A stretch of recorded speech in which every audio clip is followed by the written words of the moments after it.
Okay, so I feel like this, you guys here? So the video quality is not very good. Let's see.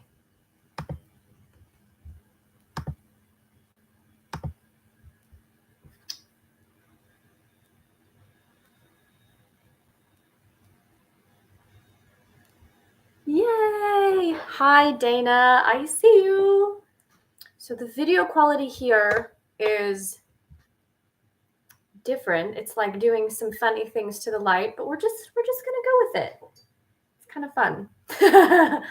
At least it's working, and that's really all I need. I'm not sure what happened. It just wouldn't let me get back in, but I traded computers with my husband, and so we're going to go with this. I'm not sure what's happening with the light. I don't know why it's getting lighter and darker. I think it is trying to do something, and we're just going to go with it. So where I left off with you guys before it stopped working was we were talking about music and spirituality. Maybe you have company. Yes, maybe that is true. It has crossed my mind. And my opinion on that is that really it's an initiation. It's really just something that is meant to just push through, is something to work through. I can't let it get me so frustrated that I quit, right? So here I am. Maybe the video quality isn't ideal, but I did not let it stop me. I did not let it make me quit. I won't do that. So here we go. Glad to have you guys here. Hi, Dana. Hi, Sam3. Hi, Melanie9. Hi, Blue Alchemist. Yes. So thank you. We were talking about music and spirituality. I am very excited about this topic. And since I basically am going to just delete the other live, I'll start from the beginning. So, and just as a reminder, if you guys have questions on here, please either do it in all caps, like you're yelling at me, or put question in all caps before your question so that I can let you guys can chat with each other, and I'm not thinking a question you're asking to each other is for me. That has happened before, and it's pretty hilarious, actually. So I just want to get right into it, and please feel free to ask questions. I have a lot of stuff that I want to talk about, so we're just going to talk about it. And part of one of the first things I actually wanted to talk about that I sent out in the newsletter was about the throat chakra and the voice and opening up, and how do we properly use our voice and speak out in a balanced way. So that connects to the question about music and spirituality. The way that I like to use the throat chakra is to get things moving in between the heart and the mind, or the pineal. It kind of connects the heart and the head. It connects us back to the throat by speaking, and it's a processor, is what the throat chakra is. It's part of why I think music helps us move energy and get into our higher states of being, because it's almost like it helps. It's a processor. It's a processor of energy.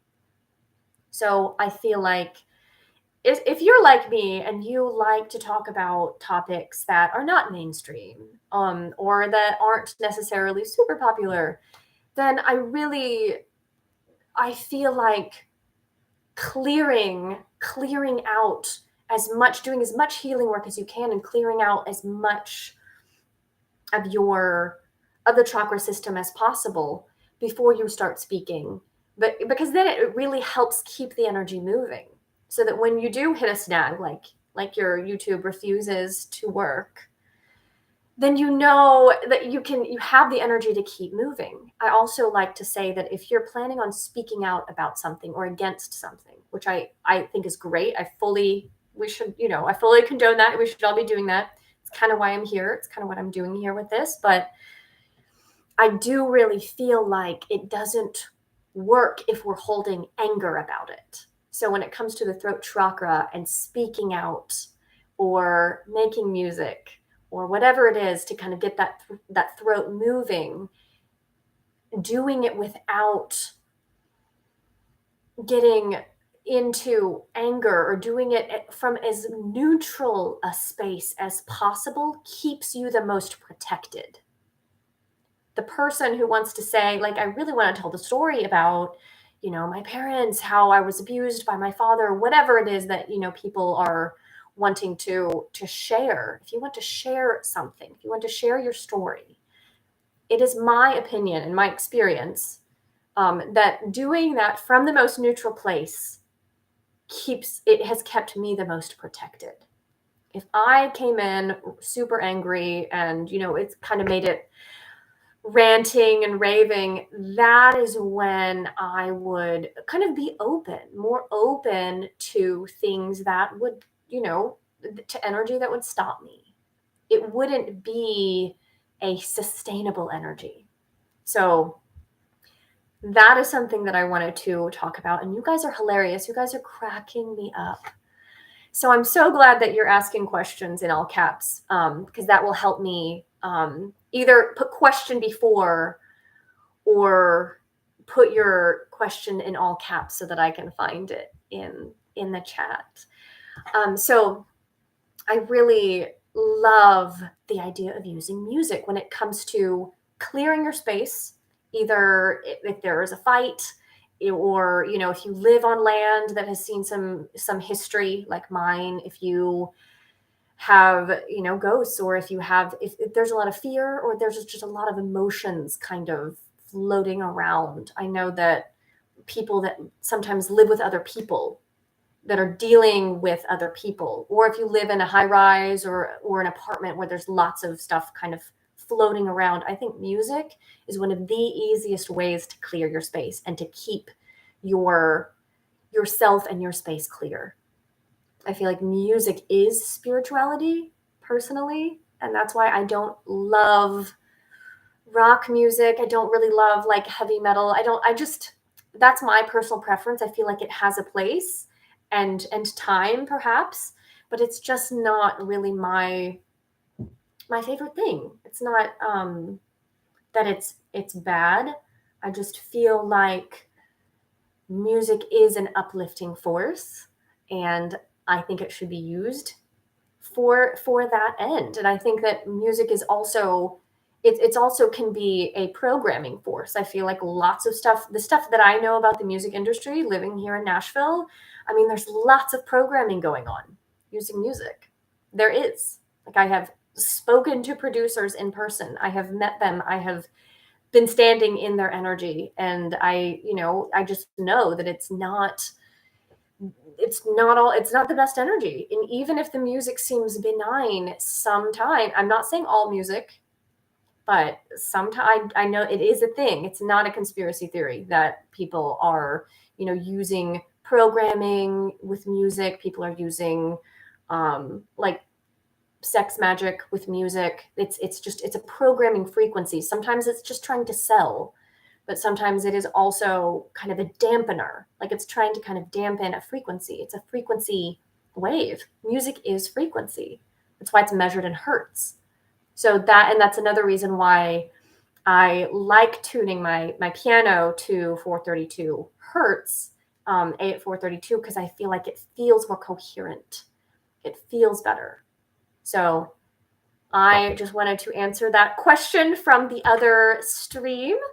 And then I'm going to get back to the chat. Hello, Sci-Fi Pulse. Hello, Elfern. A question here. Hello, Conscious Dancer. I love that name. That is great. Okay, Elfern. Olivia, please speak about the astrological significance of today, 4/12. Yay!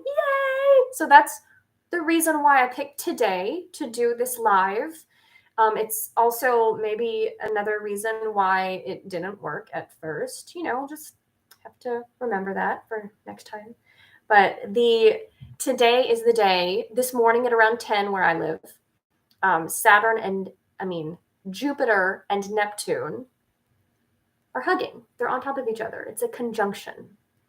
So what that means for me is healing truth, healing waters. So you have Neptune that is watery, it's creative, it's creation, it's art, it's, the arts, music, acting, dancing, all of the arts, that's Neptune in Pisces. They're conjunct in Pisces. So Neptune is home. Neptune is in its home in Pisces. And then you have it right next to Jupiter, which is truth. It's expansion, it's abundance, it is higher abstract thinking, it is higher education, higher thought, higher learning. And so you put the two together. And we're in a time, and it culminated today ultimately, but we're still going to be feeling it. We've been feeling it for several weeks. We're going to feel it for several more. So this is a really great time, not only to cleanse and kind of purge the body, but also to channel new information, to channel new and beautiful art. It's a great time for art. Neptune is home. It wants to, it's like art and creativity wants to merge with truth. And another thing that it really represents to me personally is the waters of the world. Taking the time to bless the water that we drink, to find out where the source of your drinking water is, and maybe blessing it or bringing an offering, just maybe even just acknowledging it with the awareness. I feel like the waters of the world are wanting our attention right now, so that's being brought up. That's why it's in the watery Pisces.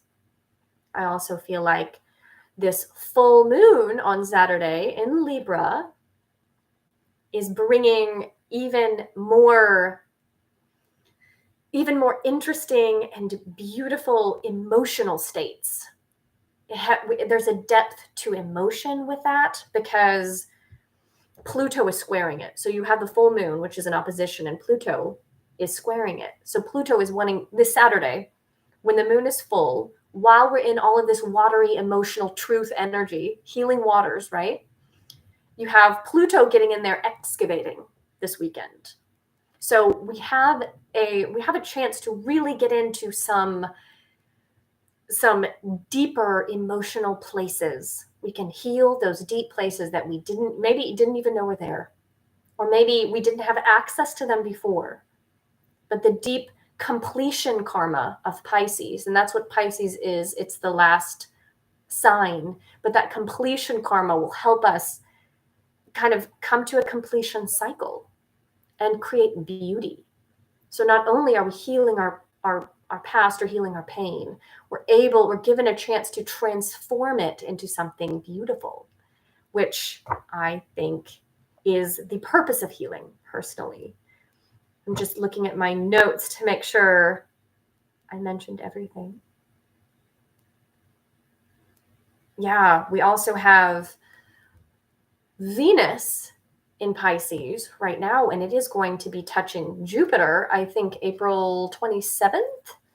So we have a lot of beauty. I mean, that whole week probably is going to be really beautiful, really lucky, happy, beautiful. We're being given a chance to really dig in to healing energy, healing beauty. I feel like for the world, it hits America's chart in the house of money. And so there could be some kind of financial change. There could be some financial just rearranging, like introducing something new financially. There is or some kind of truth coming out, perhaps, about the financial system or about just where our money's going, that kind of a thing. That could happen. That could be happening. When it comes to what they're trying to roll out is like a cashless society, digital currency. And I think we have the opportunity right now to let truth prevail, to let truth kind of come out and let's be honest about where this budget is going. Where is the black budget going? How are we getting, all those people onto Mars? That's just, not that anyone is going to admit that. But where is the budget going? Where is America putting its money? And why is it trying to create a cashless society? Is that going to just create more control? Because what we want right now is more flow. We're looking for, Jupiter and Neptune together want more flow. They want more artistry. They don't want Saturn controlling digital currency. We know every move you make. We don't need more control. So what could happen is that they're going to try to introduce something that make the people demand it, right? So be watching out for that. I mean, be watching, call out any false flags that get put out there in an effort to control money, specifically in the US, but it could be affecting the world. Like that is the US tries to kind of control the world. So that is what it will probably affect. So that is my opinion on that. Yes. Okay.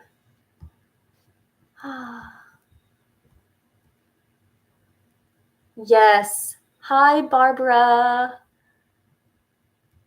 Yeah. Okay. Blue Alchemist sent a very important letter for my future business today. Yay! Good job. Big steps. That is bringing in the abundance is really what today is about, and taking big steps for yourself. Dream big right now. This is the chance. This is your chance to really dream big. You've heard the saying that, we get what we have the courage to ask for. That is a really good motto for this week. We get what we have the courage to ask for, and dreaming big and really putting, your kind of yourself out there. Because, Jupiter is like abundance and wanting to expand, and Neptune is like, creativity, getting creative with ways that you want to expand. Dream big. Okay. Yes. I love that. Olivia, I feel like you're either a water or an earth sign. I am a Gemini, but I have Virgo rising, so that's an earth. And then I have mostly water in the rest of my chart. So my chart the rest of it is mostly water. So yeah, good job. Let's see. What's wrong with a cashless society? Yeah, and Elfern answered that really well. It's just more control. If you don't have, if you have a cashless society, then everything, it's an easy way to then enact more control. People are just sitting ducks. People, if they want to suddenly cut off your money because you're not behaving, or because you're not doing what they want you to do, or you're not taking a certain medication they want you to take, then that is what is wrong with a cashless society. Then those are just buttons away. We're buttons away from being kind of cut off. But I feel like, yeah, financially trying to cancel, it's a slippery slope. There's just too many red flags with that. Yeah.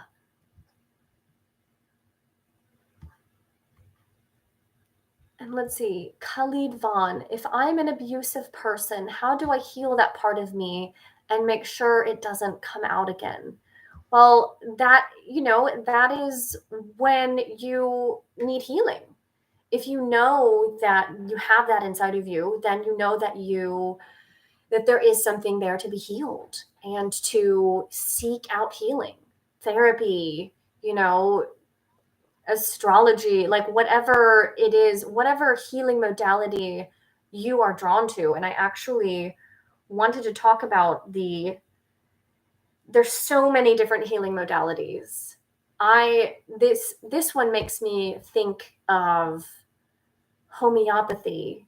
So like if you feel like, if you're calling yourself an abusive person, like if you feel like maybe there's a lot of rage coming out, or you have a lot of anger, these are all, they take the whole person and distill it into an energy frequency, and it can really help. Like if you find that you have, if whatever it is that you're struggling with, you can work with homeopathy, you can work with, obviously therapy is my favorite. Therapy is what, if you find that you're an abusive person, go to therapy. It's really, I think everyone really should have a therapist, but that is, it just means that there's something unhealed inside, a wound that is crying for attention. That's really all that is. So yes, I am not familiar at all with money systems.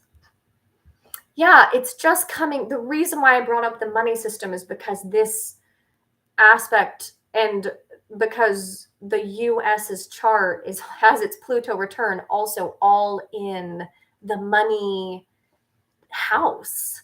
And so that's where I'm like, okay, it's money and values. So what do we value?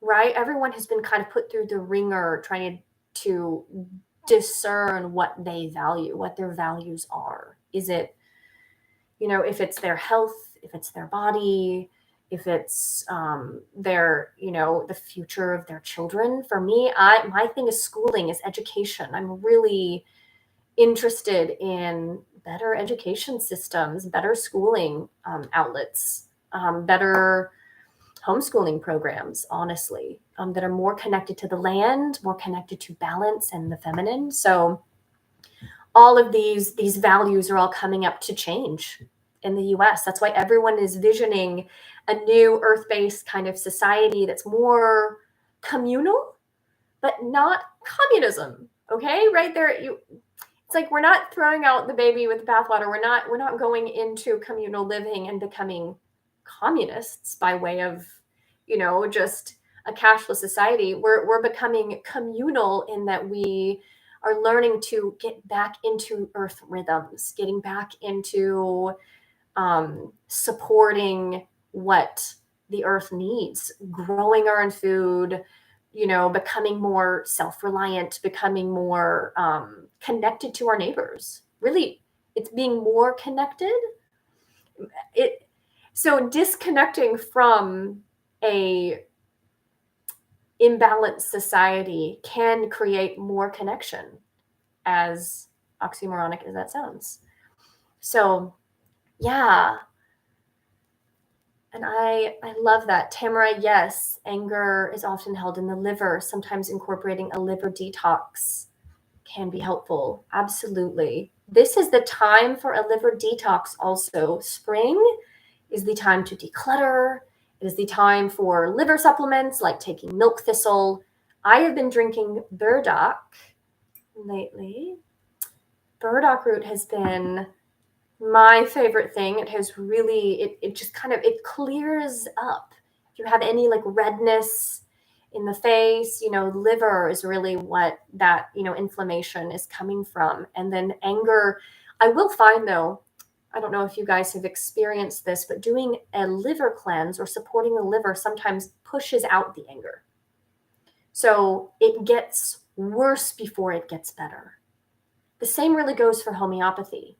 Sometimes, we take a remedy that matches and it pushes out, they call it an aggravation, a healing aggravation, a healing crisis is another word for it, to where something on its way out, as we're healing it, we feel it more. And oftentimes that is where people get stuck in the healing cycle. They see that and they think, oh, I'm getting worse, I'm backsliding. But really it's on its way out, and you just have to hold neutrality through that period. Me and my husband, we're like, yay, we're releasing, like, not that we're like celebrating pain or anything weird, but it's like we're celebrating the fact that, okay, this is okay, it's on its way out, it's leaving, rather than going into fear and panic, where, that tends to kind of halt progress. So that is something I'm really glad that you brought up. I love homeopathy. I love therapy. I love herbalism. Obviously, you guys know I love astrology, but I think astrology and herbalism go together. And I don't know that much about herbalism, but I love herbs and I love researching their healing properties and taking them. I like doing dietas, or taking like one herb and getting to know it, like feeling it on its own. They usually use that term for ayahuasca, but I feel like ayahuasca is something that should call you. I feel like that's a deep acting medicine that's traditional, and it is my opinion that like it should be calling to you, like having dreams or strong intuitive synchronicities, because otherwise it can kind of crack you open really hard. And I have just seen, results all over the board. But that's my 2 cents on ayahuasca. I feel like, however, taking that idea of the dieta, of really getting to know one herb, really taking one herb like burdock and getting to know it. I love Damiana. If you guys have not already had a personal relationship with Damiana, do it. Go take Damiana, either, and drink it as a tea. I was drinking it as teas every morning for almost a month. And I feel like it healed my relationship with my body. I really do. I feel like now I love myself more. And there are other things that I am doing. So I can't give it all the credit, but it really just makes you feel more in love with yourself. More, it's almost like a Venus connection. You get more in touch with beauty and with Venus and the beauty of life. So yeah, there's that. All of those, I like using all of these healing modalities together. I know lots of them say, only use homeopathy. I hear homeopaths say that all the time. And I'm like, I'm going to do that. And I'm going to do herbs. And I'm going to do, and I'm going to see this person. And I like to do all of them. And I like taking monoatomic gold. That is also a fun thing to take. I'm just going to type that in here so you guys know how it's spelled. Yes, milk thistle is good for the liver. You are right. Sci-fi pulse and conscious dancer. I've suppressed my emotional body and have a hard time accessing my emotions. Do you have any advice to start feeling again? Yes, I love this. I would suggest trying Damiana. When it comes to start feeling again and suppressing your emotions, there's also writing. I feel like journaling, getting it out in a safe way. For some people that's therapy, but sometimes it can just be writing. I also really like rhodiola. Rhodiola is good for depression, but it is an adaptogen. So I will get rhodiola for people randomly. Like it won't always be because someone is depressed, but rhodiola really helps lift you up out of a suppression. And, suppressing the emotional body does cause depression, especially if you do it for long enough, like I did. Especially because I didn't know that that's what I was doing. I didn't know as a kid, that's called suppression. I was just raised in that. I was raised in it. I was raised in that kind of culture, for me, it was evangelical Christian culture, which had a very suppressing energy on my emotions. I feel like you just channeled my entire energy. That's funny. Yeah, it's just, I just know that to survive, I had to really suppress everything. I had to be like, nope, not feeling it. And I would run, from my problems and my feelings, really anything that would keep me from feeling. Well, it's not sustainable. If you suppress, it works for the moment. It works for survival, so you can like run for it or whatever it is you have to do. Survive school. For me, that's what it was. But then you're like, why am I depressed? Depression is what happens when we suppress our emotions. And then to come out of it sometimes means we have to feel the discomfort that we were trying not to feel before. So I would say that to understand when you're coming out of maybe a suppressive feeling, if you feel maybe more depressed before you feel better, stick with it. If you find yourself crying a lot, just keep going. Don't let that hold you back or make you feel like, oh, this is exhausting. It is exhausting. I'm just validating you right there. It is exhausting, but just keep working through it, because that is the way out of depression, is really feeling it and coming back into your body, back into joy again. Surround yourself with things that bring you joy. For me, it was taking nature hikes every week. And, you see some of that on my Instagram when I post it, but that is as much of that as you can. If it's art, getting back into art, or when I had depression, I didn't have any energy to make art. So I would surround myself with art. I would print it out off the computer, or, keep vision boards of it so that I at least had it around me. Play beautiful music, all of these things to really just uplift and help me feel. And sometimes I would even actually watch sad movies or listen to sad music to help myself process, to let it out kind of quicker. So that might be, I don't know, that might be something that oftentimes that happens accidentally. We'll find ourselves listening, or watching things that trigger us in ways that we need to be triggered. It is my opinion that this happens naturally if we get out of our own way, right? If we're not suppressing, if we're in our flow, we naturally meet the next message, the next signpost in our journey. So that is that. Yes. Okay.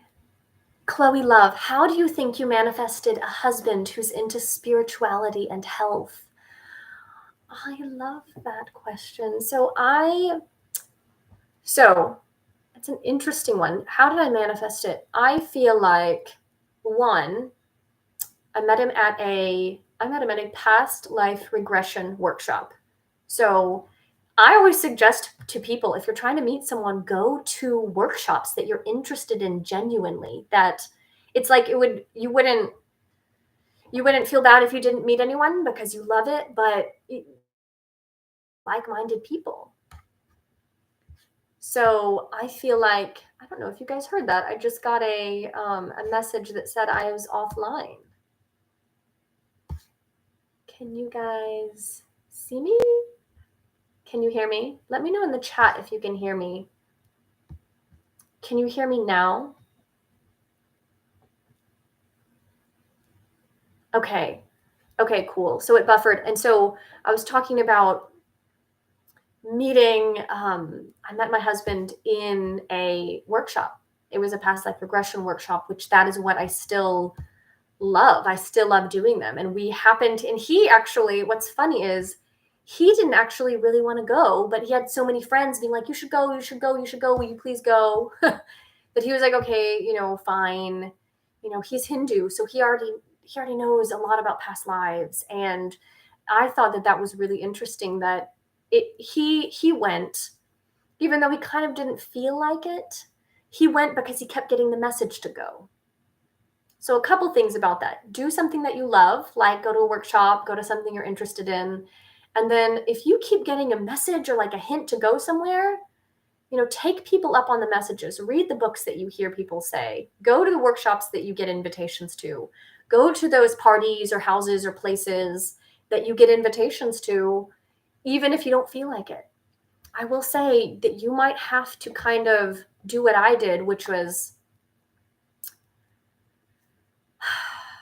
kind of get out of what I felt like. I knew something needed to change. So I pushed myself a little. I was in a phase of really like pushing myself, where I knew okay, I'm probably not going to feel like it, but I often didn't feel like doing things that were good for me at the time. That was just me. So I knew that I needed to do something different. I knew that I needed to really push myself to,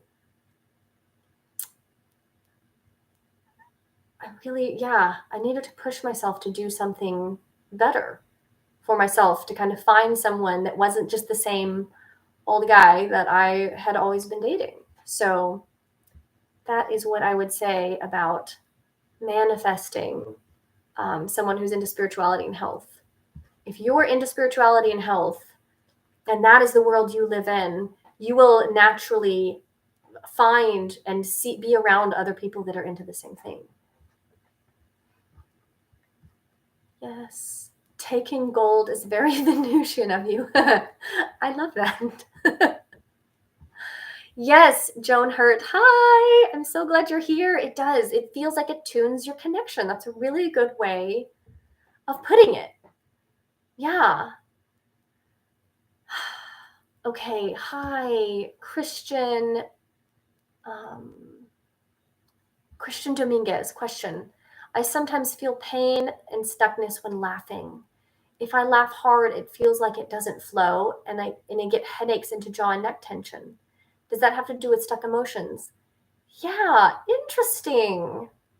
Feel pain and stuckness when laughing. That to me definitely feels like stuck emotions. Like you're trying to express joy. Laughter is an expression of joy. And if sometimes that it's like, if we get into that feeling, if we're okay with feeling joy, sometimes that's the only thing that we're feeling. And then that's when like the pain can come up, or the tension can come up to be felt.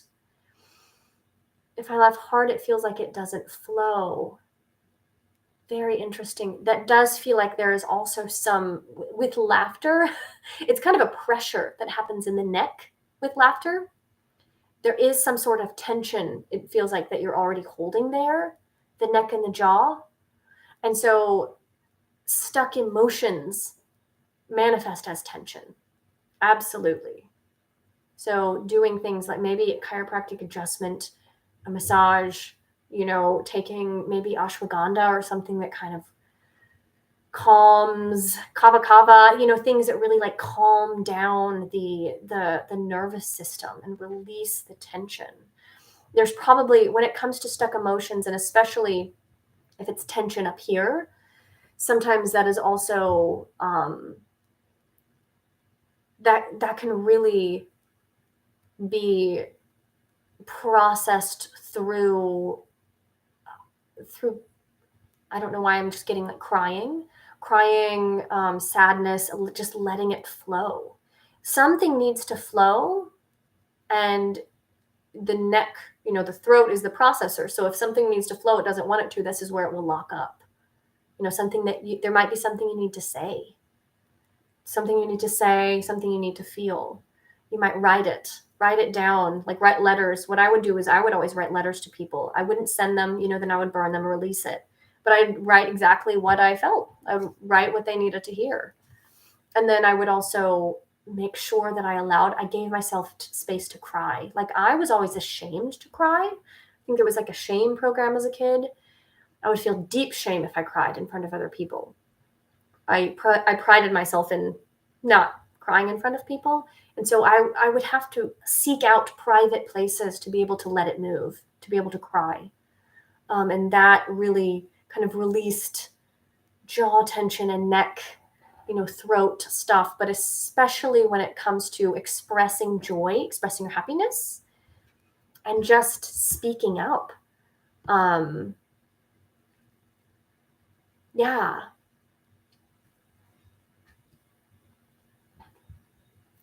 Awesome. Okay.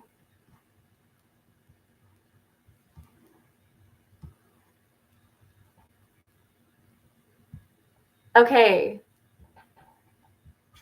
Yes, and I love that idea of craniosacral therapy. That's a really good idea too, just for this, because I'm getting like a chiropractic adjustment would really help, but craniosacral therapy just imbues the whole head with energy.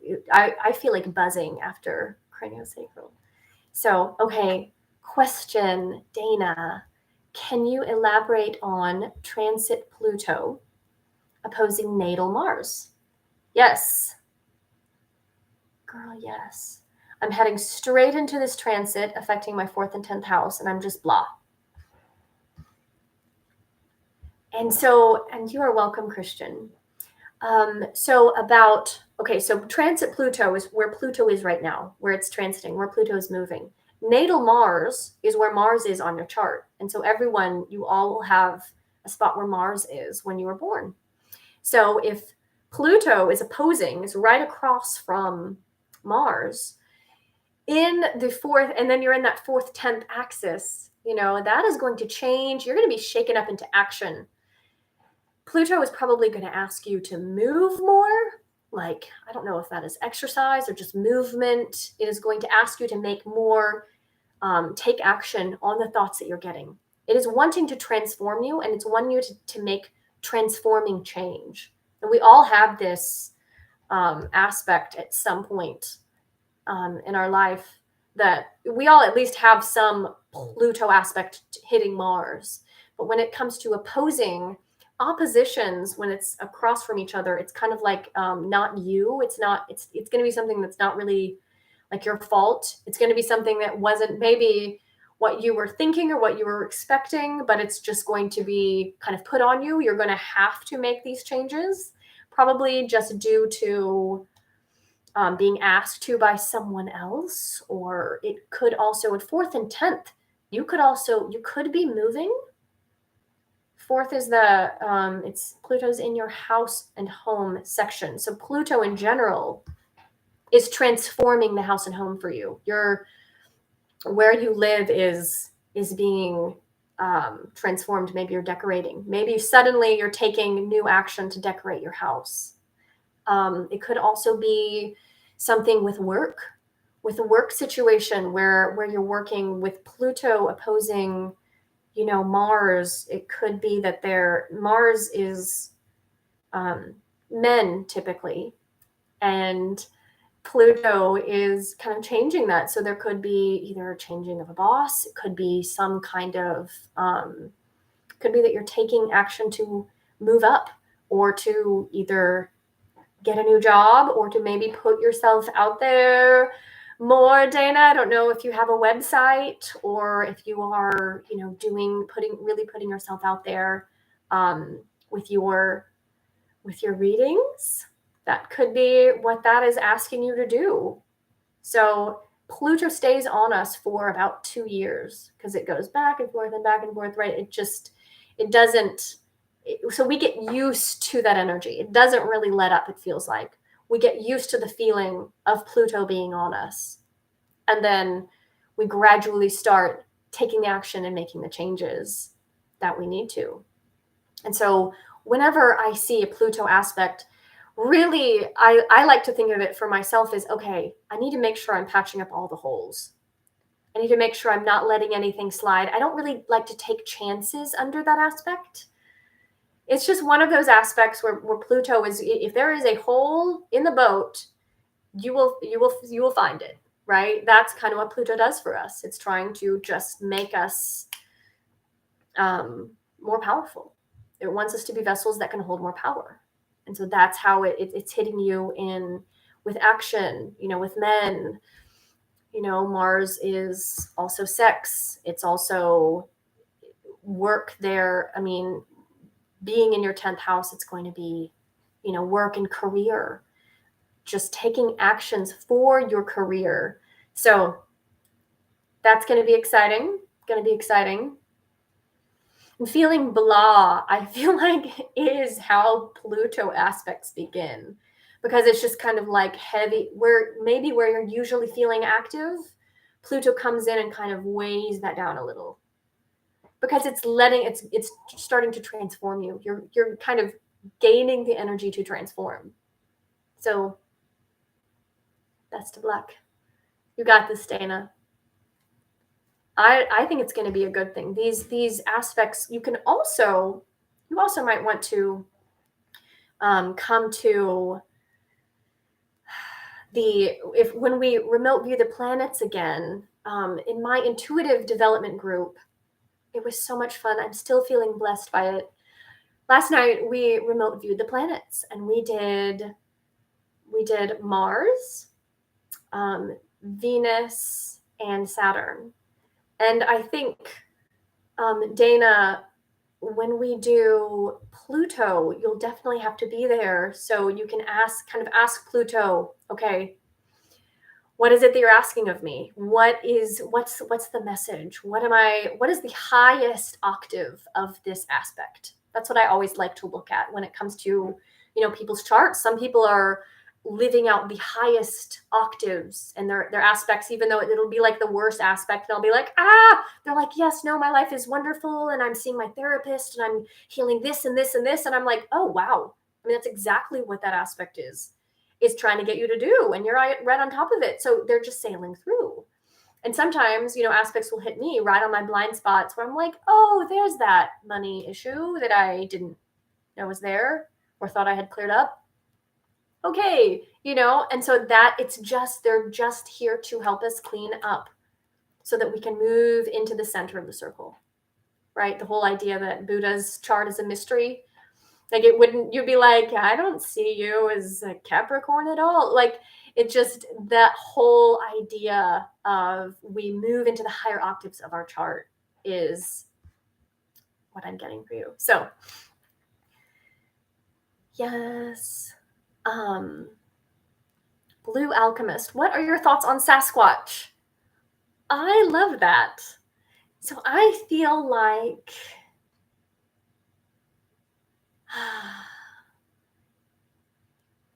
Sasquatch is a interdimensional being that is here as kind of a guardian of the earth.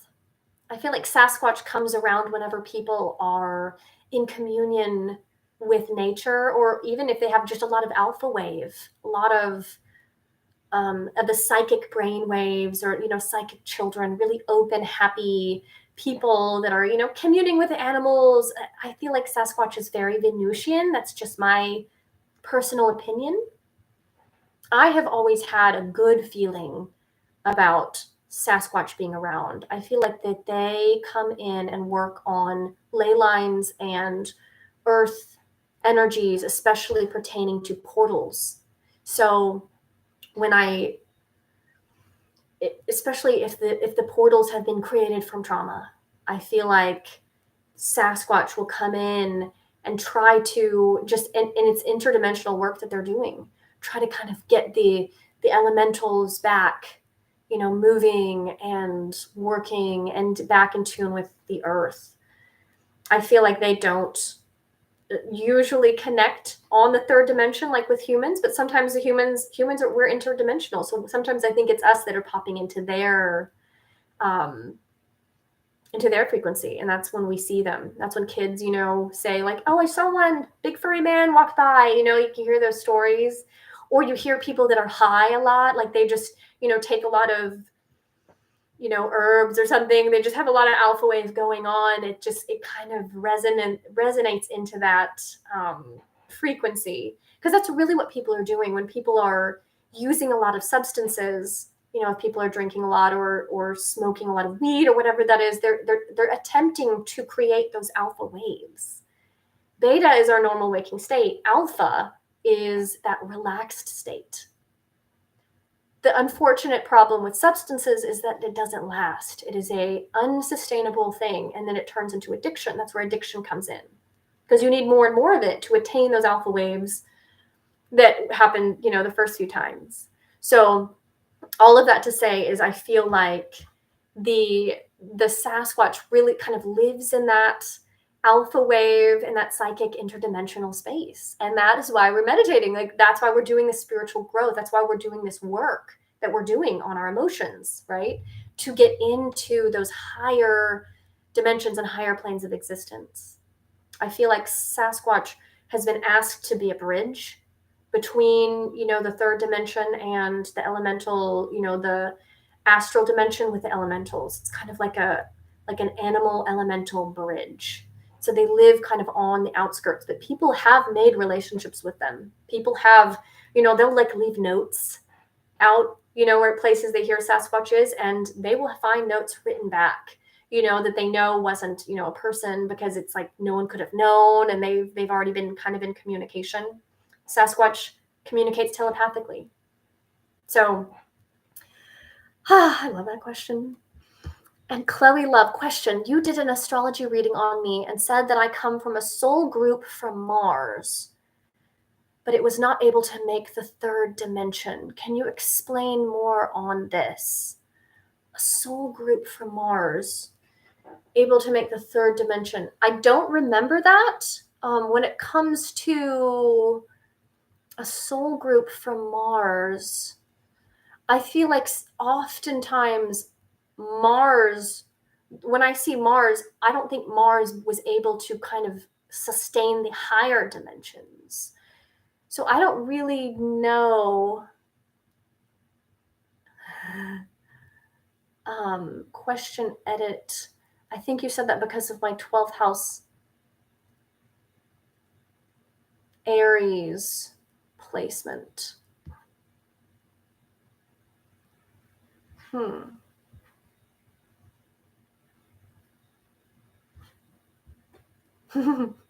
I'm not sure.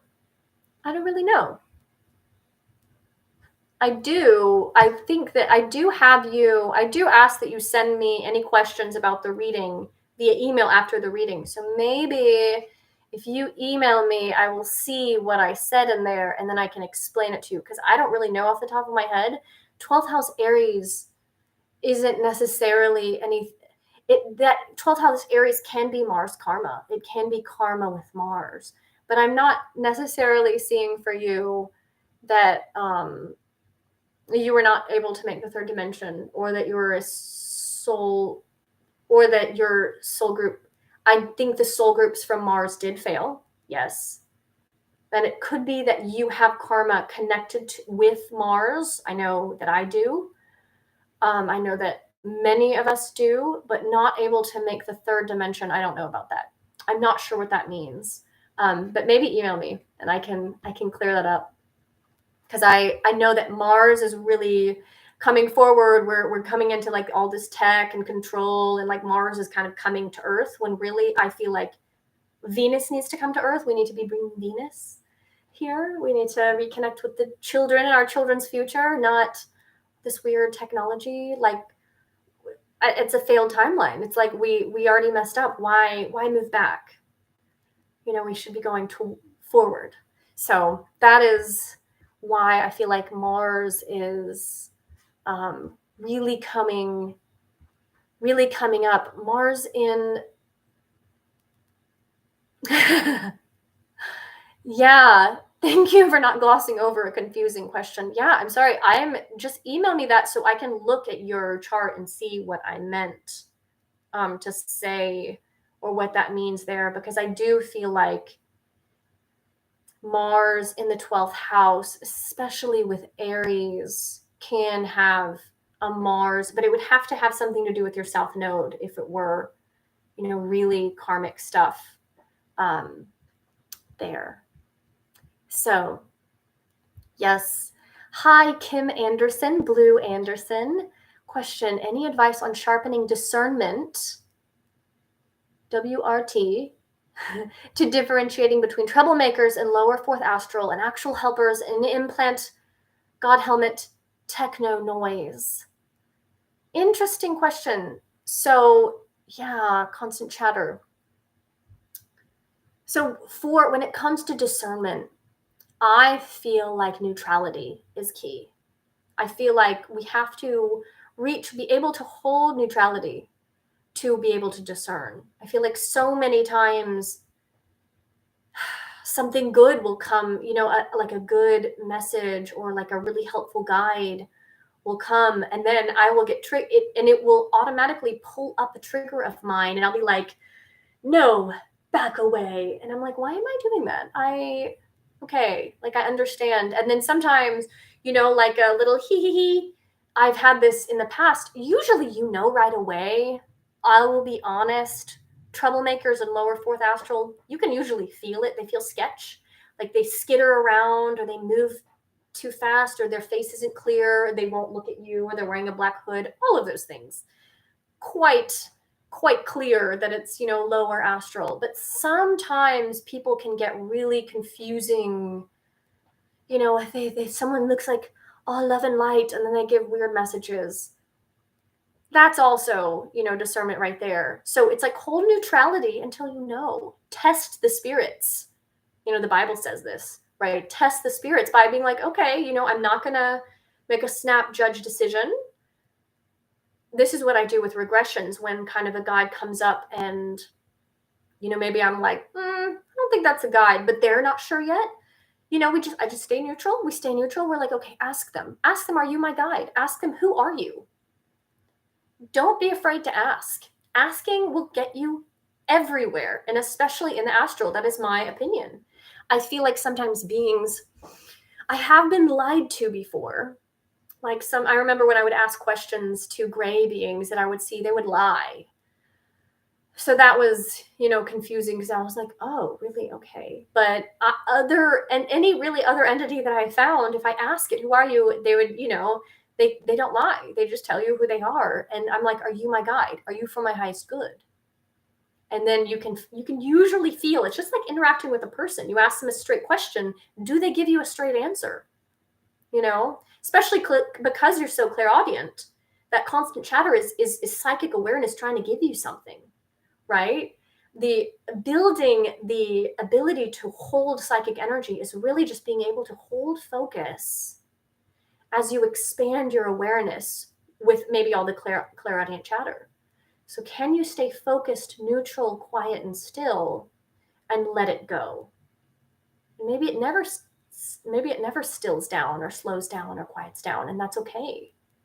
That is what I had to do. That's how I think psychics meditate. When psychics meditate, it's never quiet in there, really. It like never really stops. But now I'm aware of all of it. I see all of it. I'm not skiing downhill so fast, right? I'm skiing downhill slow, and I can catch everything. I'm catching everything that's going on. That's how it feels. And that's why meditation really helps with discernment. Yeah, interesting that you implant God helmet techno noise. So implants are oftentimes, to me,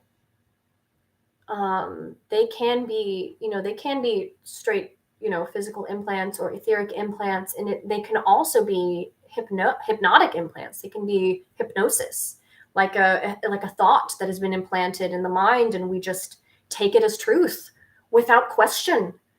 Again, it's kind of like taking a guide or taking an astral being without question.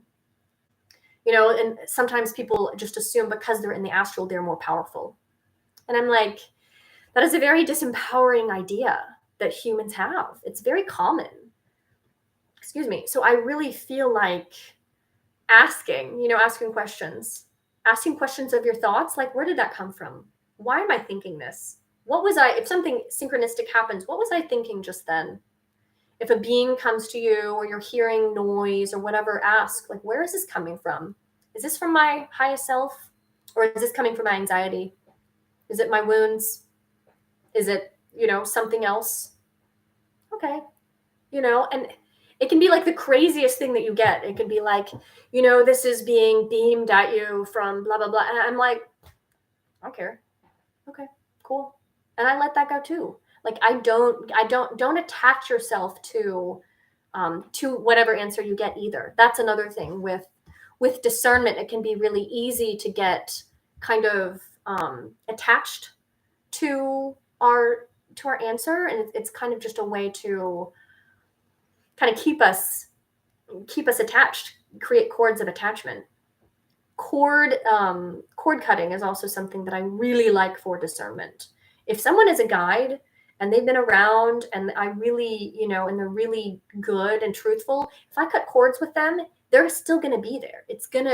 They will come back. But if it's something that's like parasitic and I cut cords, it's like they will go off and find other food sources. I think the whole point of spiritual work is so that we are no longer food sources for lower astral beings. Like, that's it. That is the key and the truth to spiritual work, if we were to boil it down in very reduced terms. I'm going to take a tea break.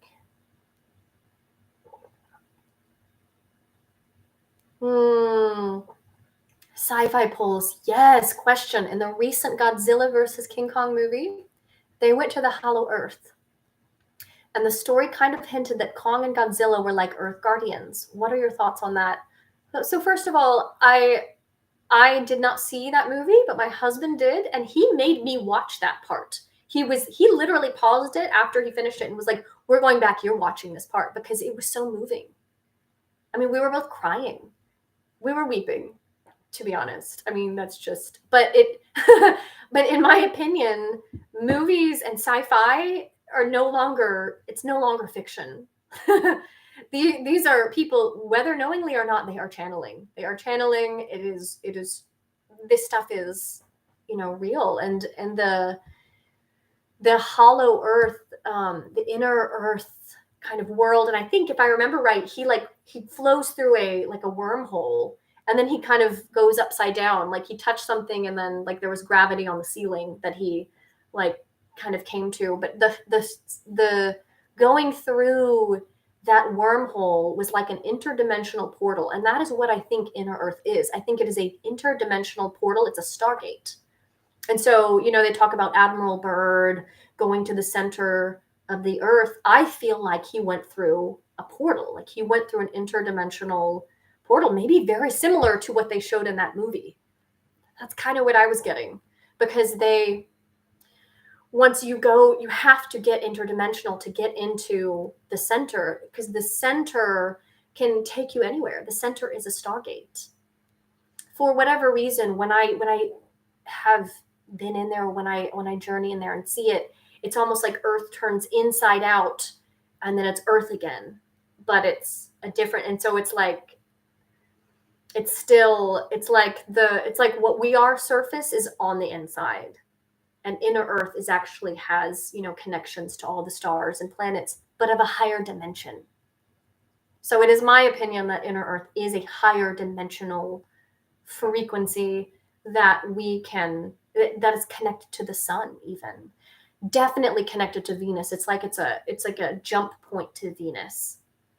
That is where I meet my higher self. That she calls herself Venusian Pleiadian. And so it's like we go from Earth to Venus to the Pleiades, and then to Sirius, then to Orion. So that's what they have shown me as like the portal wormhole trail.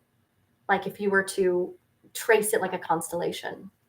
So yes, I loved that part of the movie.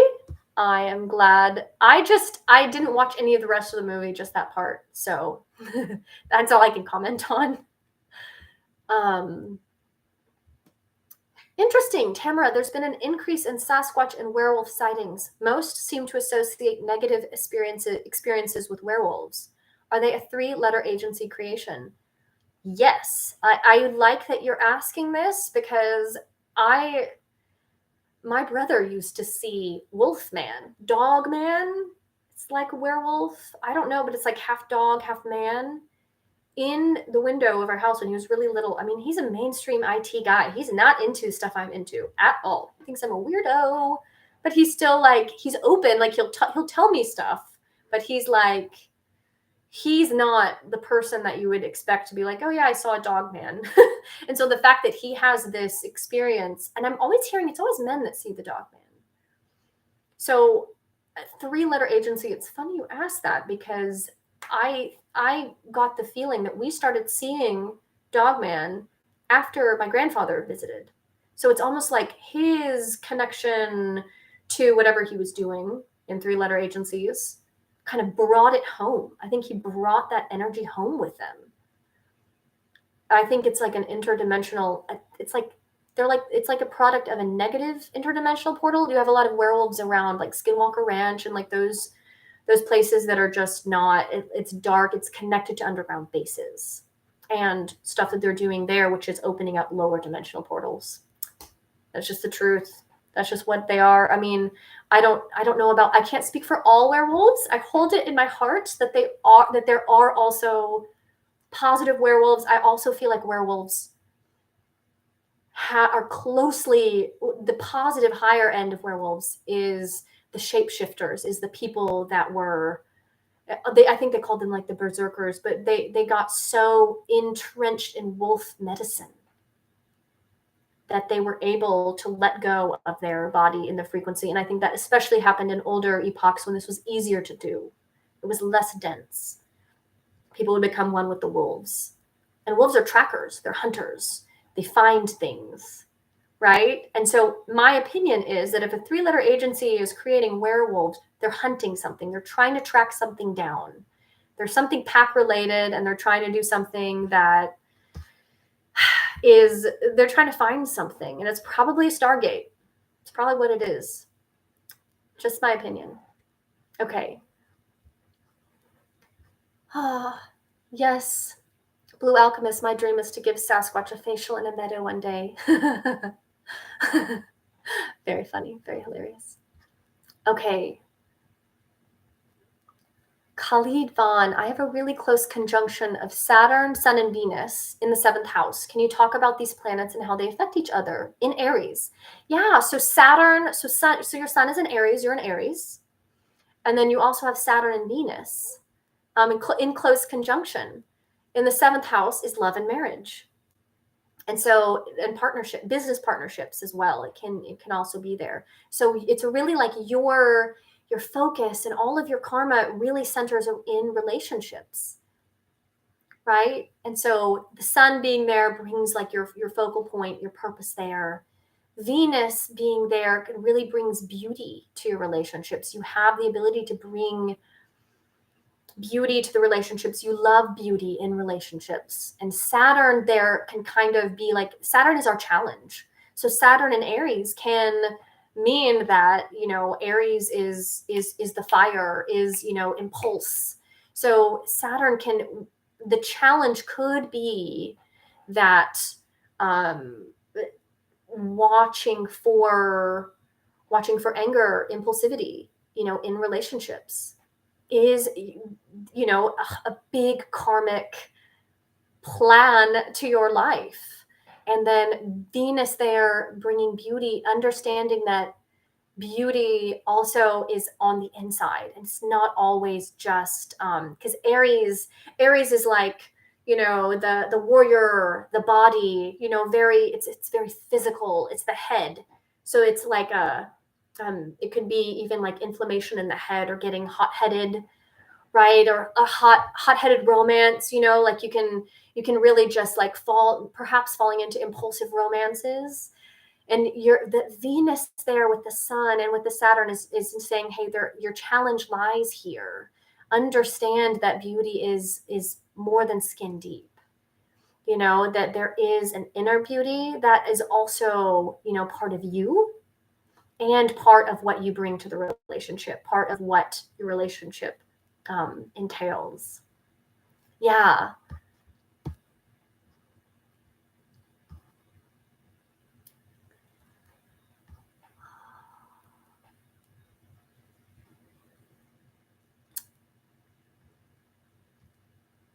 Yes. And conscious dancer. Does anyone else struggle with their psychic abilities?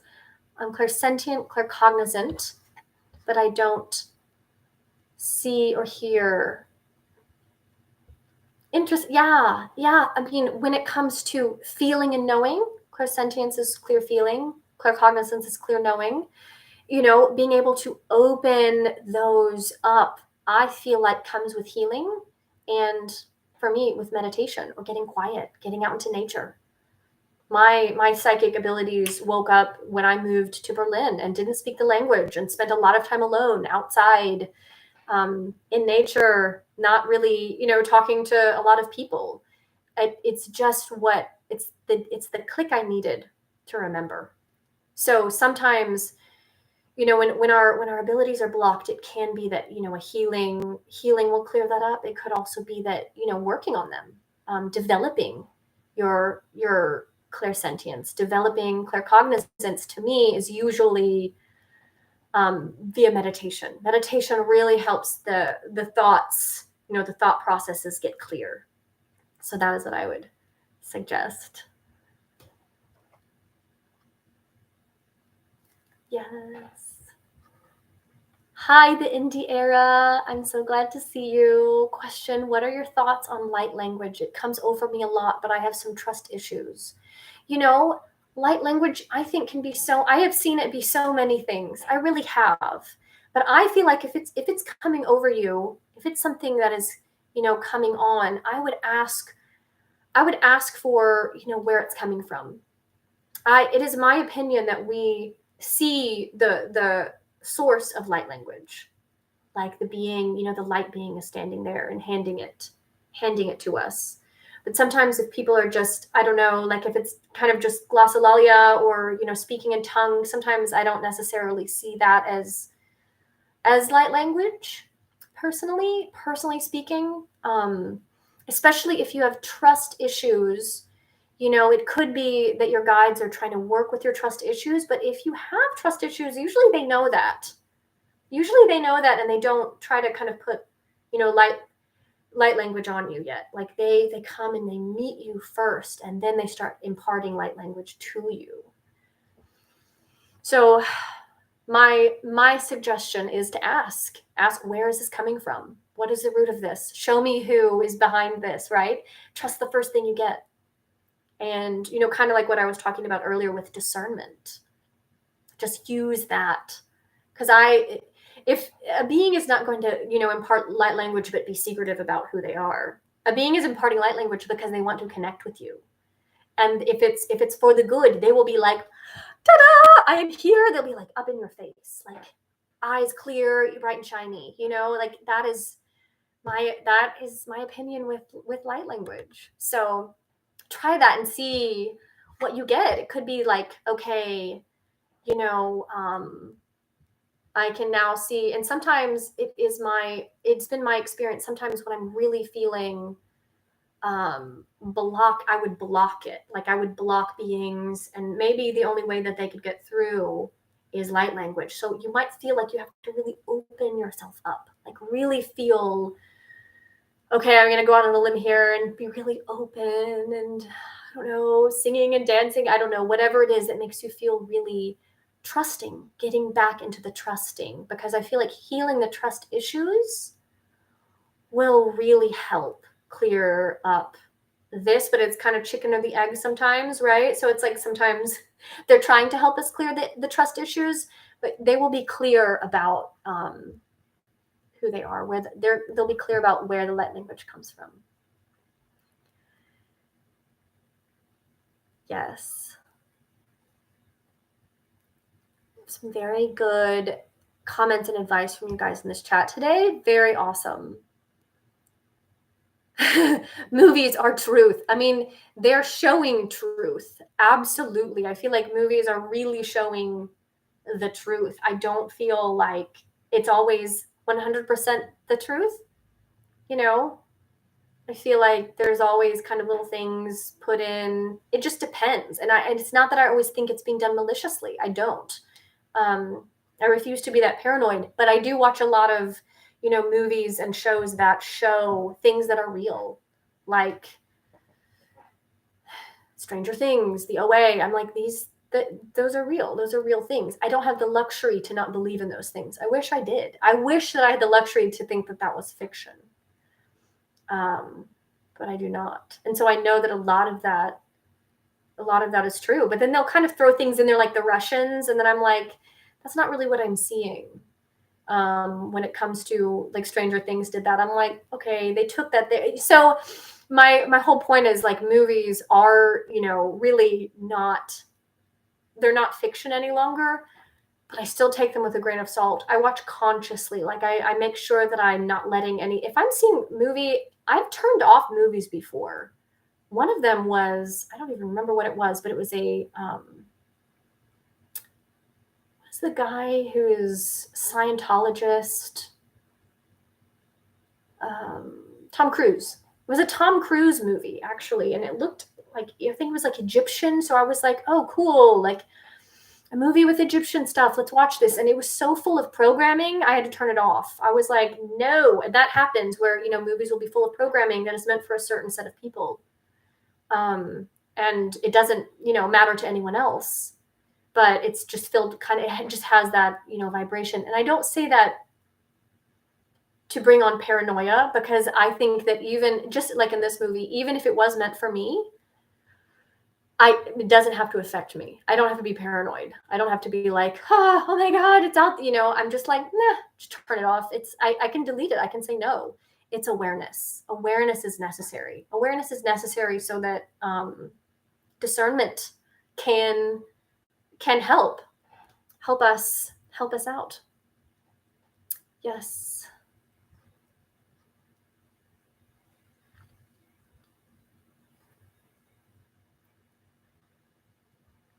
Yeah. Conscious dancer. Did your brother also go through MK Ultra? Yeah.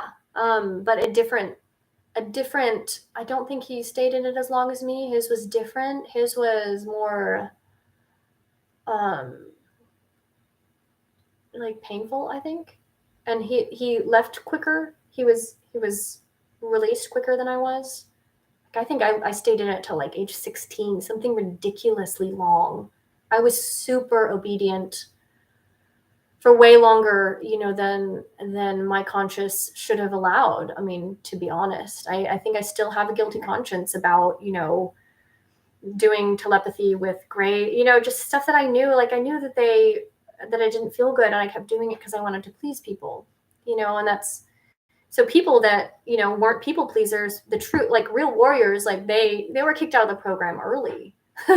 That's just my opinion. And I say this, you know, and there are different programs. MK Ultra, there are so many different things about, you know, to it. There are some people that have family, generational, you know, involvement. There are some people that are taken out, you know, because their school. So when I say yes, it was my very specific kind of school-based experiments, like study. It was like it wasn't necessarily like it was, you know, it was satanic ritual abuse in that that's what MK Ultra is, but it wasn't necessarily like I wasn't necessarily inside, you know, pentagrams or anything. Like I wasn't, you know, black cloak. There wasn't like the trappings of rituals involved. It was all very normal, right? Everyone's normal. I'm just, you know, a man in a, you know, a polo shirt with a weird logo, like insignia on it. Like it was all just made very okay, very normal. There's people that I knew, you know, like student teachers that were like, this is okay, or like this is camp, like a weird camp, you know, that I don't remember. It's those kinds of experiences. So yeah, let's see, kind of, yeah,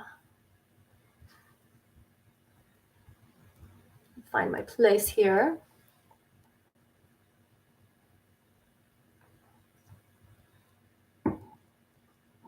Yeah, when it comes to, yeah, Wernicke's commands.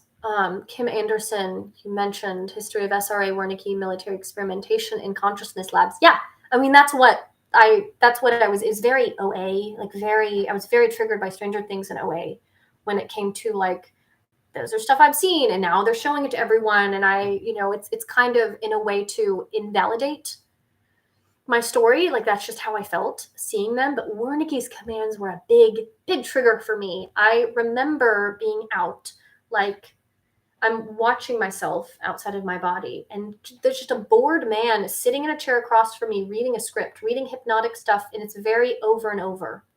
You know, stuff about holding myself back, low self-worth. It's like they're experimenting in, you know, can we control people's choices? Can we control their lives? Can we make them not do what they are here to do? Can we control their life purpose? Right? Like it's almost like they wanted a leg up on the astrology chart. And so to that, I say with awareness, none of that can stick around. Wernicke's commands, like I found the one that I found using muscle testing was, you will remember nothing. You know, so I feel like those commands were like implanted and then used to erase memory with Dixie cups of medicine, like usually bright green, sometimes bright orange. But anyway, yeah.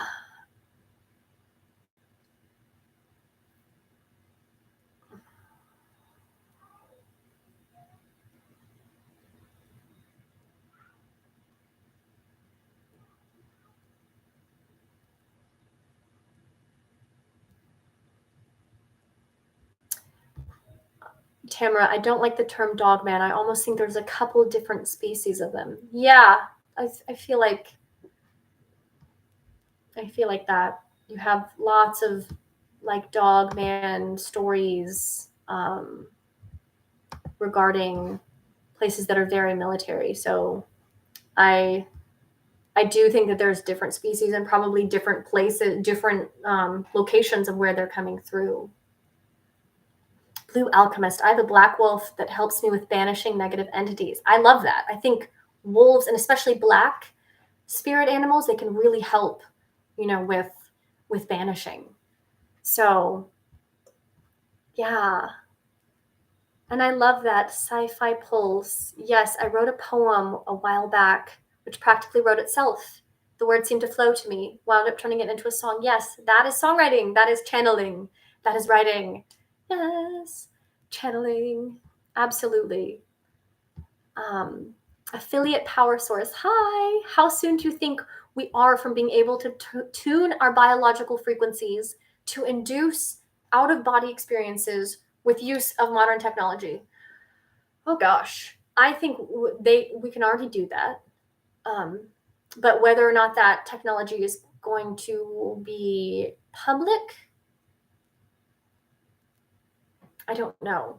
When it comes to letting the public have use of that modern technology, I think that is being kept. I think that is being kept from the public. So I know that they're using that with like certain acupuncture points can just, you know, induce, can kind of like push someone even out of their body. So inducing out of body experiences, I feel like that's a really, I just feel like that's a really sad way to use technology, because these out of body experiences are supposed to be spiritual attainments. It's supposed to be something that we attain naturally. And you don't really want to just induce it. Sometimes that's what like ayahuasca can do. It just kind of just blasts you open, because if you're kind of pushed out of your body, then where are you going? Have you built up the frequency to go to a good place? You know, someone who's mired in a lot of issues or pain, they get pushed out of their body. Where are they ending up? They're ending up in the astral realm of their pain, not what we want. Right? And so I think that's the use of that modern technology. I am not sure when it comes to how soon. It's probably still quite a ways out there, like at least 10 years. So that's not really actually that far away. I just know that we already have it, but when it's going to be introduced is a completely different story. I hope it's not for a long time when it comes to the public, because the public really needs to, in my opinion, get their frequency up so that they know where they're going out of body. And that usually happens with practicing out of body, with practicing astral travel and doing these, you know, astral travel techniques and practices that really help you direct your spirit and direct your frequency and your energy, building up the energy, so that you can do that naturally. You don't need technology. And usually people do that through Kundalini, through spiritual energy, building up that, you know, or feeling like really, really excited, really activated. And it comes, and out of body experiences comes naturally with mindfulness. So many people report out of body experiences at Vipassana meditation retreats, because you're spending so much time in stillness and mindfulness that people are just popping out of their body and like flying through the room. You know, it's just really natural. It should be a natural experience that is not technological. I feel like our bodies already have the technology that we need to do this. And we shouldn't. I feel like if we are introduced to an outside force, it will kind of create a laziness or an atrophy in our spiritual abilities and our spiritual our spiritual musculature, right? And so I don't think I don't think it's cool.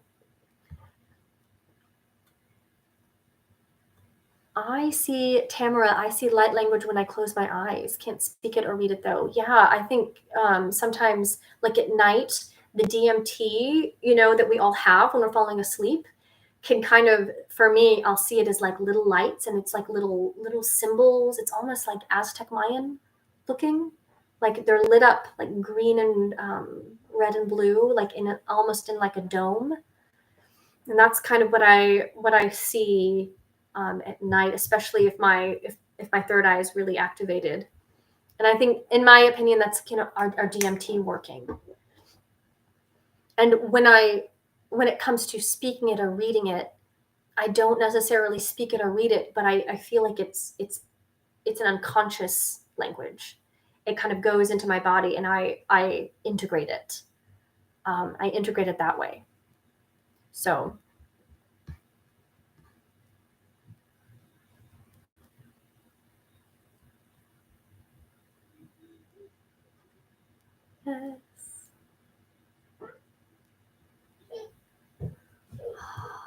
Yes. Good advice with refusing to be paranoid. Yeah, I just flat refuse. I will not do it. It is, it's work sometimes to not be, to be honest, but I'm just, yeah. Hi, Jacobin. Glad to see you.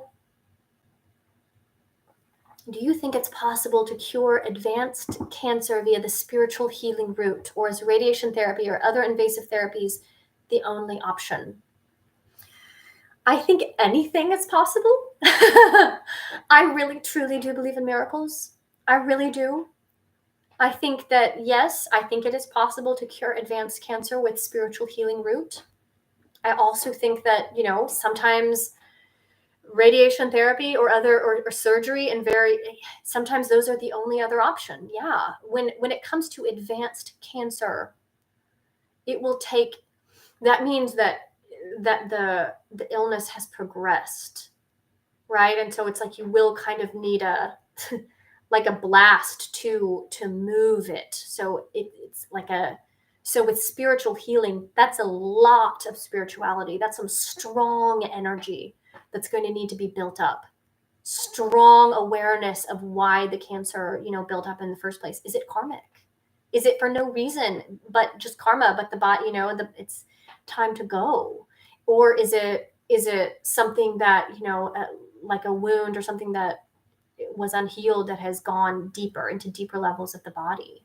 The carcinosin miasm idea is that too much over empathizing, having no boundaries, just taking on everyone else's burdens is kind of like the idea of like the tumor growth, like it's just overgrowth.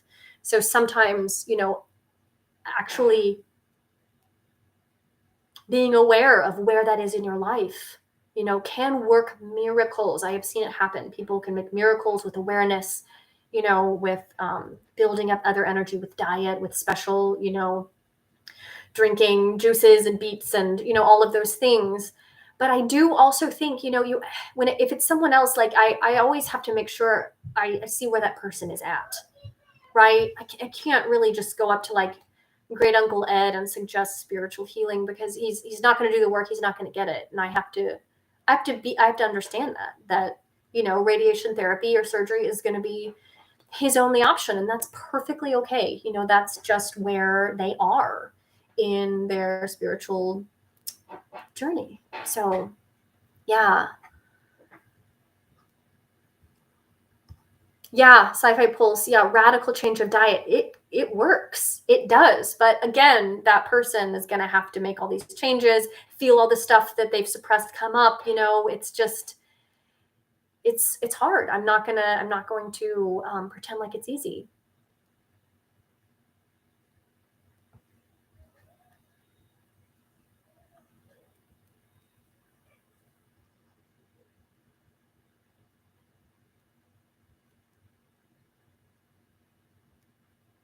Yes. So Sam 3, I have always felt like I have been held back, suppressed. It's strange to feel that and still not be able to move forward.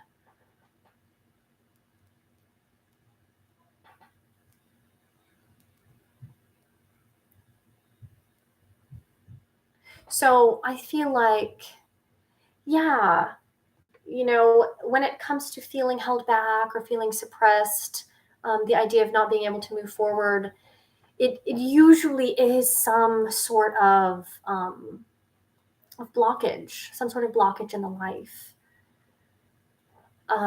Really doing emotional work can really move, really moving emotions. Sometimes moving the body helps move the emotions, can help really work on letting go of the suppression and feeling, that you feeling like you can move forward again, kind of clears out space to move forward. Tamara, I believe there's a base in Tennessee that holds werewolves. They've been on my mind lately. I love that. That's interesting.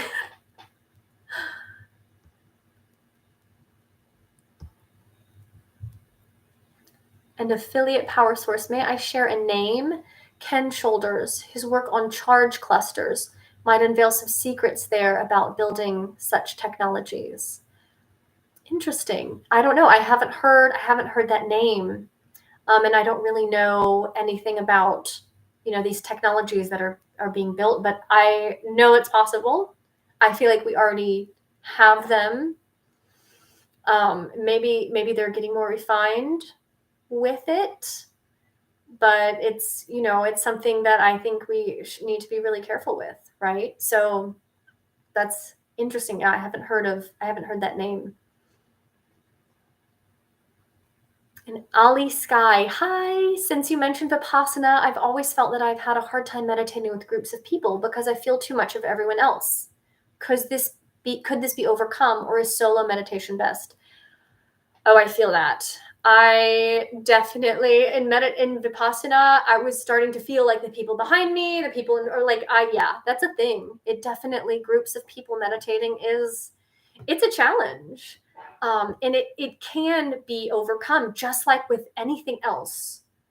I was neutral to that too. My thing was like I started getting really sensitive. All of my senses got really sensitive. So I could hear everything. I could hear people swallowing around me. I could like smell people. I'm just glad that they like make people shower every day. But yeah, but I had to get over that too. Like I had to use that and be neutral to that too. Be like, okay, Goenka would say anicca, right? To just let it go. So now me and my husband say anicca to each other whenever we are getting worked up about something, and we have a good laugh. And that's our inside joke, because the first time I ever went to Vipassana, we went together. You're not allowed to talk or even look at, if you come with someone, like you're just like not even looking. Vipassana, they're trying to be as if you're there alone. Vipassana is trying to recreate a solo meditation. So my answer is it can be overcome. And in fact, you can use all of that feeling of everyone else. You can use that as a way to start focusing and maybe start even building boundaries. Learn what it feels like to focus. I feel everyone, so it's like so overwhelming, but I've learned how to focus, and it's not necessarily blinders anymore. Like I'm like, okay, so I can feel their pain. I know the truth about them. That's okay. I don't need to call them out. I don't need to say anything. I don't need to feel aversion or be like, stay away. You are dark. You have an attachment. Every time I would go to Vipassana, I would see people with attachments. Like just something would sit on people's heads the whole time. And that was okay. I had to learn to be okay with that. At first I was like, horrified and all, dramatic and aversions. And then I would see it overcome them as they would talk, and they would get a little crazy eyed, and then it would, kind of pop off. And so I started understanding, oh, okay, now I know what it looks like when someone has an attachment. Right. But if I had been too averse and like, oh no, I never would have learned that. I never would have learned what to look for in those situations.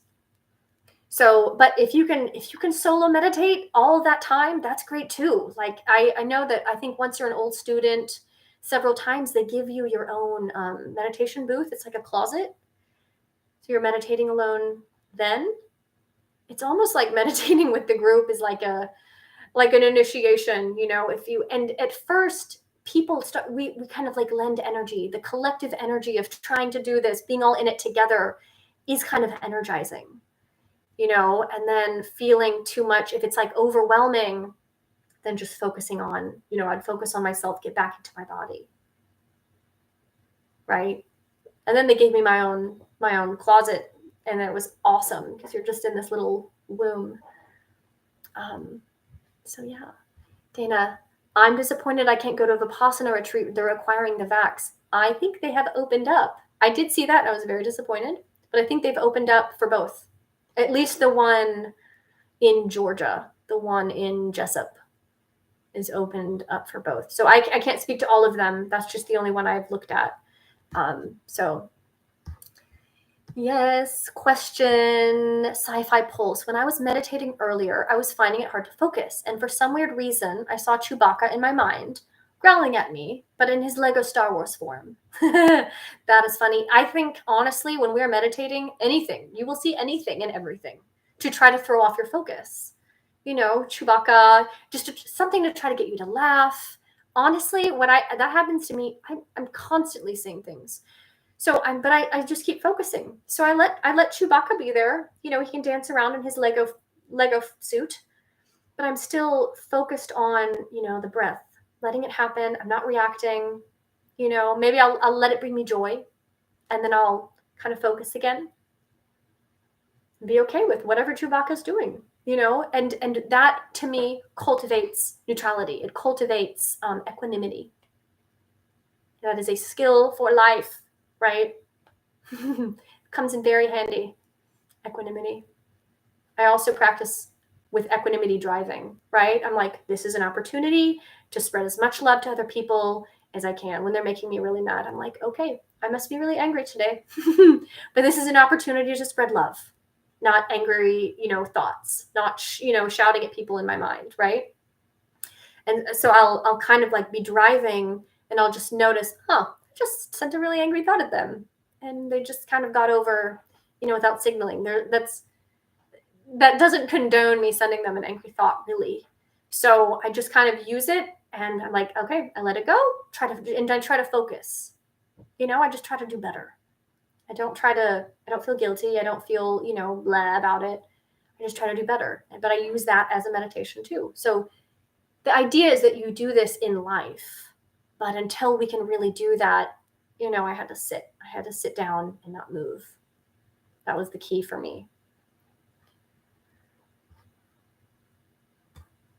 Nice. Affiliate power source. I love interacting with you, Olivia. 99% of the time results in lucid dreams. That is so cool. You have lucid dreams. You'll have to tell us more about like what you do in your lucid dreams. So you're aware. Whenever I realize I'm dreaming, I fly, but you'll have to tell us what you do in your lucid dreams, because those are so fun to play with. I feel like lucid dreaming is kind of like the manifesting of the future.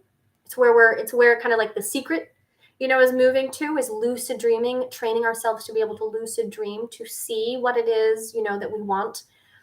Like for me, it's peace on earth and beautiful schools of children that are all like full of love and happiness and joy and no homework or rule, strict blah. And so like that is what I would see, in my lucid dreams. And if it wasn't, I would create it. Once you're aware of lucid dreaming, you can start playing with, okay, I want to see this. I want to see this. And it starts popping up until you can kind of pull a whole picture in. And you can start practicing sometimes with this. If you wake up right after a dream, you come right out of it, and you still remember it, you can close your eyes, like don't do any thinking really. Close your eyes and go back into it and change it. Change the outcome. That was something that really got me into, this is lucid dreaming. And it's fun. It's fun. Okay. Let me catch up here.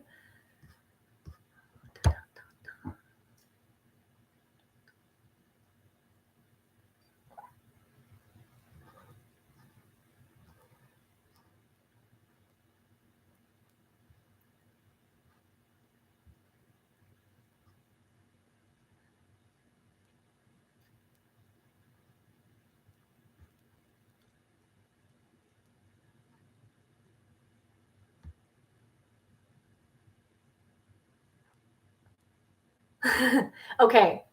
Yes. So I'm going to check my notes and see if there's anything else that I wanted to talk about. Make sure that I covered it all.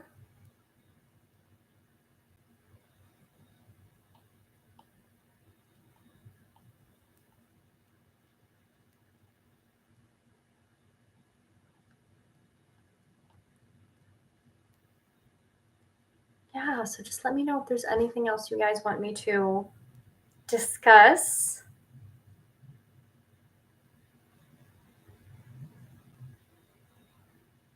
Oh, yeah. So I mentioned in my newsletter about if you guys are interested doing another little book club, but it is on the Marguerite Mary Rigoglioso,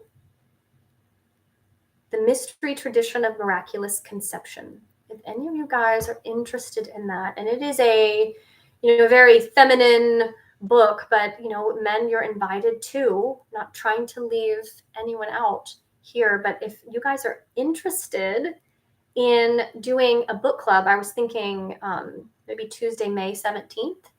You don't have to have the whole thing read. Just come with a passage that spoke to you, something you want to discuss or that you have questions about, and we will discuss it. So if you're interested, just email me and I will add you to the list. Just a little free get together where we talk about, what that means, what it means, what the virgin birth and these parthenogenetic, what our parthenogenetic history is, why we have a big connection to the Bible, to Christianity, to religion, and yet people really have kind of lost that idea of the priestess and what virgin birth, really meant. They thought it was kind of just bestowed on Mary, and she was like this hapless, victim of this child, and she's like, oh God, it's God's child. I'm like, it's such a tired story. We've written out Mary Magdalene. We've cut her out.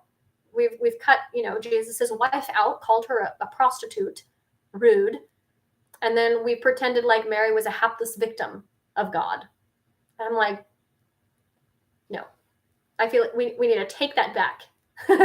the feminine needs to take that back. We need to get back into what that means. I live here in Nashville. We have the Parthenon. Inside the Parthenon is a huge, it's like 100 feet statue. Actually, I don't know how tall it is.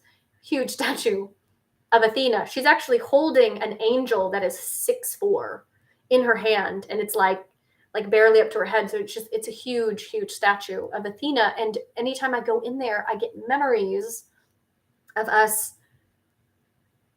channeling Sekhmet and her coming down and literally being out the top, like hundreds of feet tall. She's got a lion head and like a woman's body. It's very like Sphinx, opposite kind of Sphinx feeling. But that whole, parthenogenesis, I think Athena is probably connected to Sekhmet. It's just so, it's just forgotten. And I think that that's a shame. I think that that's part of where our loss of power is. I think it is not only affected, what affects the feminine affects the masculine. I think the feminine, in college, I was a raging feminist. I was like so angry, and I'm like, oh, feminism, and I was really angry at men for a lot of reasons, and that was something that I decided, instead of healing, I would just become an angry feminist. Well, now I see that it's something that needed to be healed, and really because of the lost feminine, I'm realizing now why, obviously I had reason, to be angry as a kid, but feminism wasn't really the answer. I believe in equality, like gender equality of all, shapes, but I don't know that I just feel like divine femininity is what we have lost. And then that's what I think it's affected the masculine. I think that's why we have lost the divine masculine. Personally, I think that feminism has kind of caused us to lose a lot of what it means to be a man, truly, unfortunately. I say this like as a feminist, like as someone who was a past, feminist, where I'm just criticizing the whole movement because it's too angry to give men a foothold on what men should be. So that is my that is my idea on that. So let's see.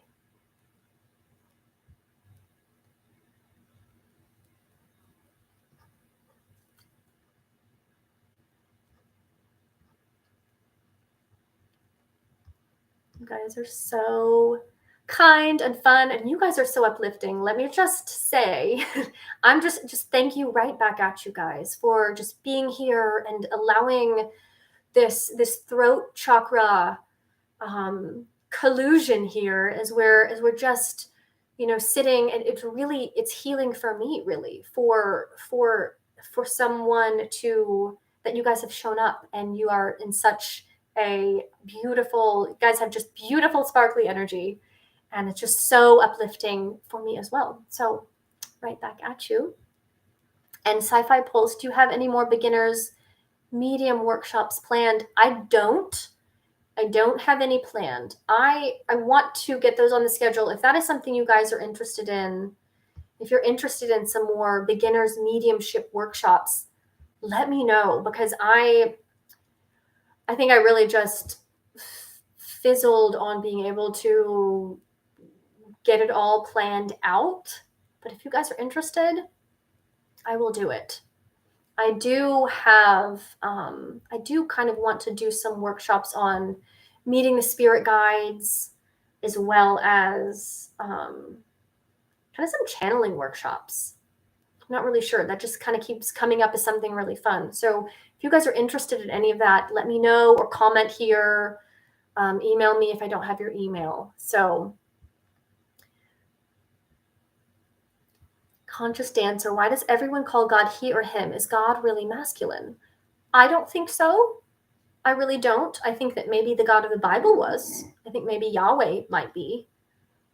But I don't, to me, God, or like the Great Spirit, is not masculine. It is beyond gender. It is beyond duality. So that's what I think. But I do think that Yahweh and Jehovah probably were men. Yeah. Oh, and the book. Yes. Nice. Thank you, Elfern. That is for putting that in. That is the book.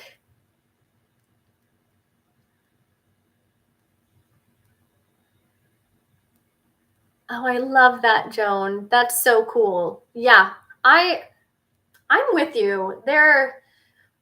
I think a lot of us are past life priests and priestesses, and we just remember each other. We don't know why. We're like, what is this? It's an amazing, just sparkly, crackly energy. And now we know that it's because we were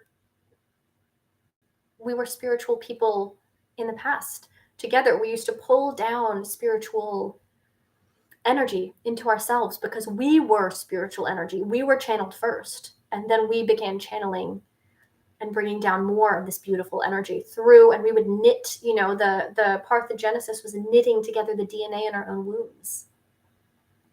And the priest would help facilitate this process. They would help like hold energy in space. They would channel divine masculine, channel gods, in order to kind of hold protection around the space where the women would all do this together. So that's just the way that I remember it. That's the way that I see it. And I feel like it's coming back. I feel like it's coming back in a big way. I feel like the feminine is remembering, and the priestesses are back. We're all back. We're here. It's kind of like the Salem, people, all the herbalists from Ireland, we're all back. So, yeah. Yeah, I agree.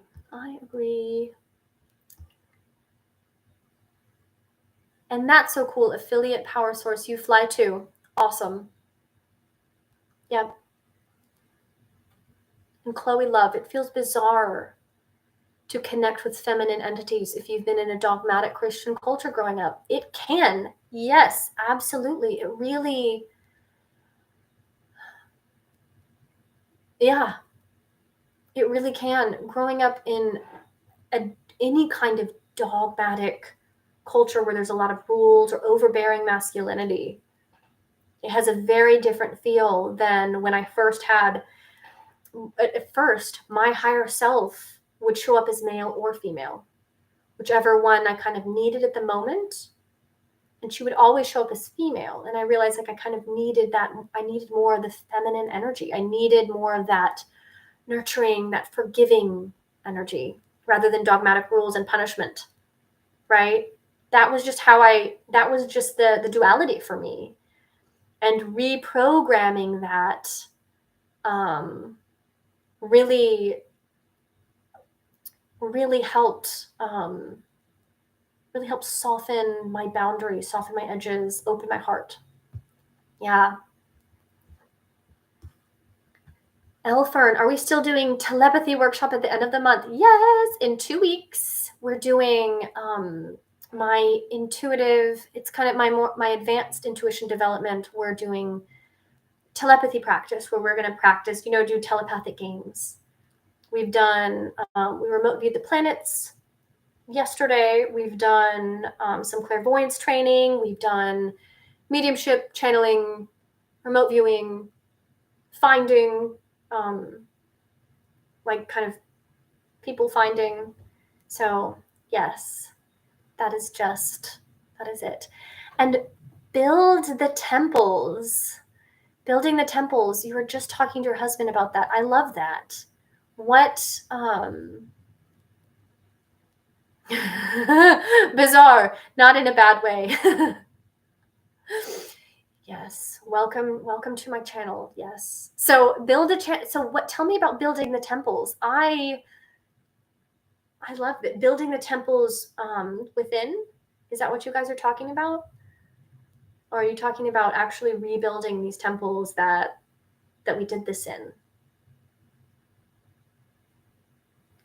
Yeah, definitely baths and gardens. I don't know if anyone else dreams about secret gardens, but I do. And I mean daydream. Like I daydream about a secret garden that is like that I can go into and it's like walled off. Yeah. Okay. So you guys mean like actually building them on the land. I love it. Absolutely.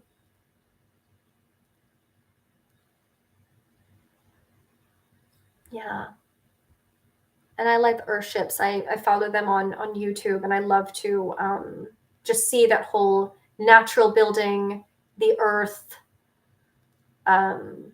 just living close to the land like we used to, really. That's what I think we're mourning. I think that's what humans are actively mourning, is the loss of that land connection. And Earthships are, a new way of kind of bringing that back. Recycling stuff, using, natural materials for the walls, living close to the earth. Yeah. I love it. So sci-fi pulse, I dream about being a dolphin swimming with mer people. Me too. Absolutely. Being a dolphin is definitely one of my memories, as well as mermaids. I don't know if you're kidding, but I'm not. So there's that. I love it. Well, I hope you guys all have a great night tonight. I'm sending you so much love and gratitude, and thank you so much for bearing with me with this technology, with this just crazy, wild stuff. Okay, good. I'm glad you're serious, because I was too. Dealing with all of that and being patient. Thank you all so much. I'm so grateful for you, and I hope that you guys got something out of this. Please email me or comment on here if any of those things if you're interested in those, either beginner's mediumship or if you want to come to the free book club in a month. So just let me know what you guys are interested in, and I will be adding you to email lists, and I will send that out. And I love it. Oh, cool. There's a really cool book called The Einstein Effect. Well, I'm a sucker for books, and I will have to write that down. Very cool. So I hope you all have a wonderful night. It was so fun talking to you. And we will do this again next month. Yep. And if anyone is interested in advanced intuition development, also please just reach out, shoot me an email. I would love to add you in. So fun. Thanks. Thank you guys. Thanks for being here, Doyle Wayne, Jacobin, Tamara, Blue Alchemist, Sci-Fi Pulse, Dana, Conscious Dancer, Indie Era, Chloe Love. It's great to see you. Bye.